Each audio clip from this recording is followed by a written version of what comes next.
Makukulong ng 15 taon ang pumatay sa overseas Filipino worker na si Julie B. Ranara. Agad namang nagpaabot ng pasasalamat ang Pangulong Bongbong Marcos Jr. sa mga otoridad sa pag-asikaso ng kaso ng naturang OFW. Umaasa rin ang Pangulo ng patas na appeal process na inaasahang ihahain ng akusado. Narito ang ating balitang A to Z.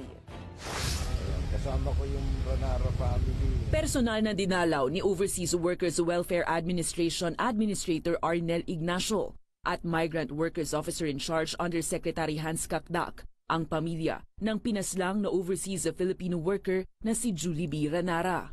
Ito'y para ipaalam ang balita mula sa Kuwait na hinatulan na ang anak ng employer ni Ranara sa kasong pagpaslang sa kanya nitong Enero. 15 taong pagkakakulong ang ipinataw sa menor de edad na akusado dahil sa pagpatay. Dagdag na 1 taon naman sa kasong pagmamaneho ng walang lisensya.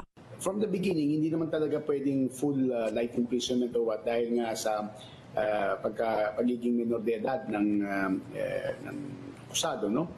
Ganun pa man, hindi na absuelto, hindi nagkaroon ng whitewash, at napakabilis na pag-atol sa kanya. Agad namang ipinaabot ni Pangulong Ferdinand Bongbong Marcos Jr. ang kanyang pasasalamat sa Philippine Embassy, DMW at mga otoridad ng Kuwait. Habang nananawagan rin ito ng patas na proseso sa apela na inaasahang ihahain ng akusado.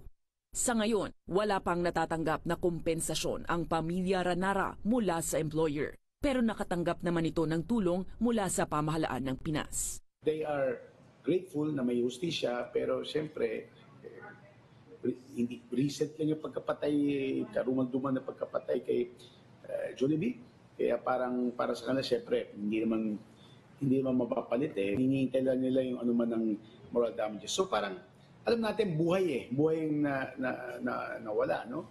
Enero nang matagpuan ang mga labi ni Ranara matapos halayin, patayin at sunugin ng anak ng kanyang employer. Base sa autopsy, buntis ang OFW nang ito ay matagpuan. Ang kaso ni Ranara ay muling bumuhay sa mga panawagan na i-review ang pagde-deploy ng OFW sa Kuwait dahil sa mga kaso ng pang-aabuso.